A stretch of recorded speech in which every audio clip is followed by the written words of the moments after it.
hangad ko at buong kababaang loob, nakikisuyo ko sa inyo.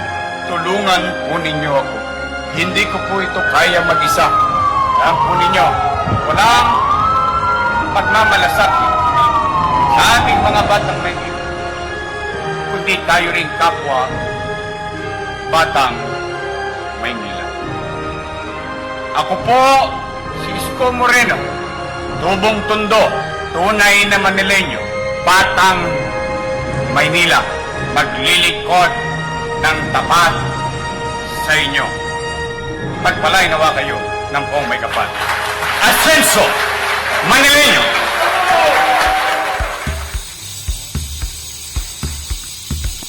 Magandang hapon mga kabayan, welcome to Isiron TV. At ngayon nga po, naririto tayong muli sa Lagos Milad Underpass. At ito na po yung paggagawa nila ng light box dito sa underpass using the LED strip lighting.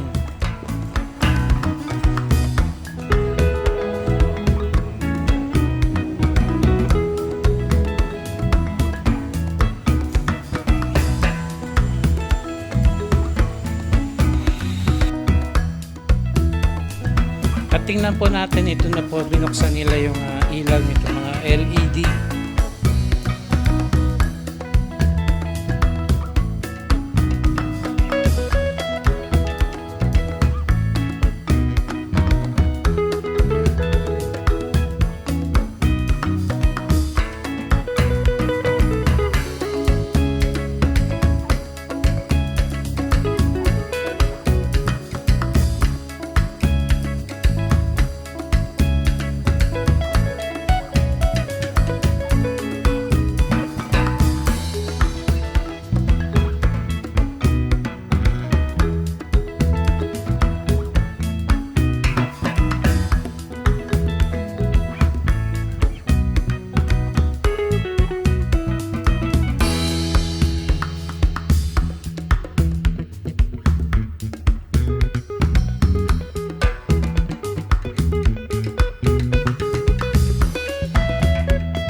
May mga ilang ilaw na rin po dito sa may ceiling.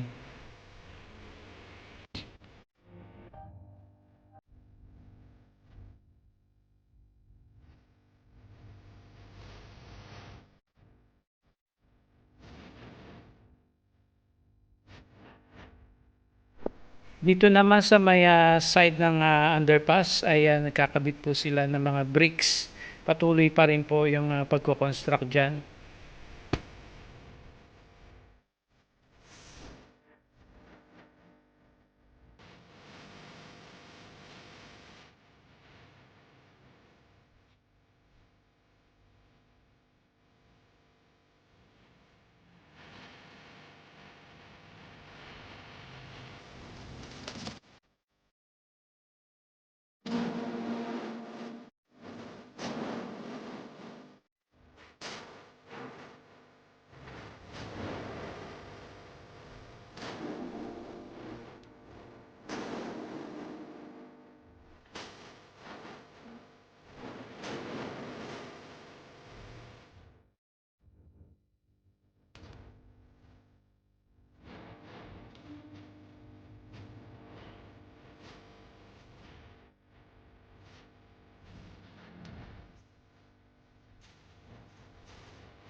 So lahat ng wall po dito ay kakabitan nila ng LED light, maliban lamang dito sa may mural paint.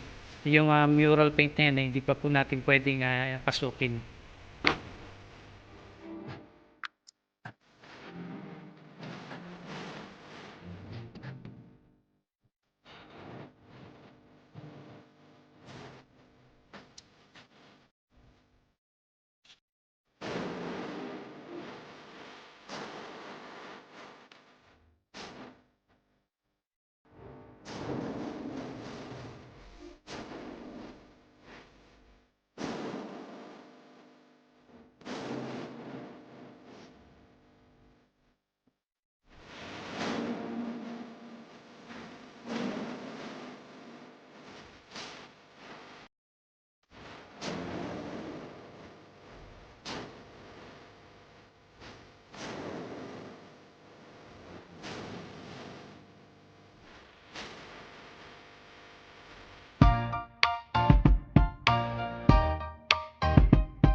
Dito nga po may nag-pipintura.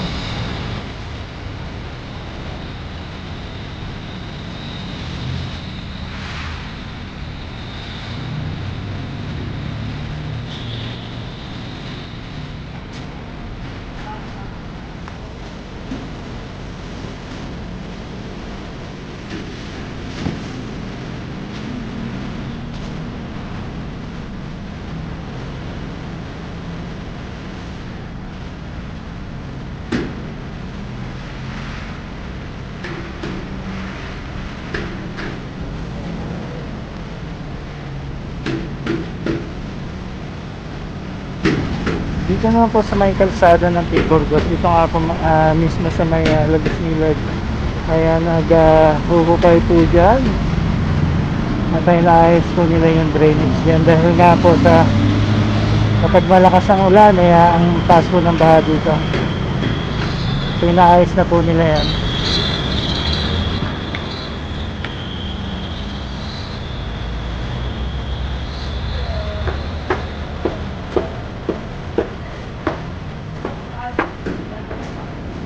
Kain ko natin yung mga mano.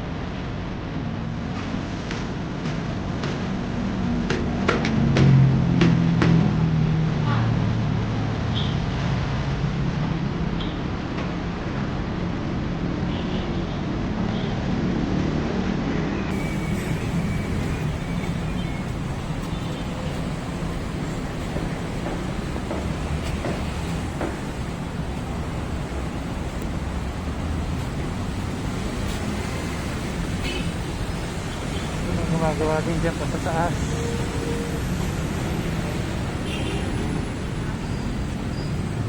And ito na paghuhukay po nila dito. Ito po yung part ng paghuhukay nila rito. Papalitan nila yung drainage. Mas malaki buhos daw po ang gagawin para sa ganon ay maayos na makadaloy po yung tubig, especially kapag nag-uulan.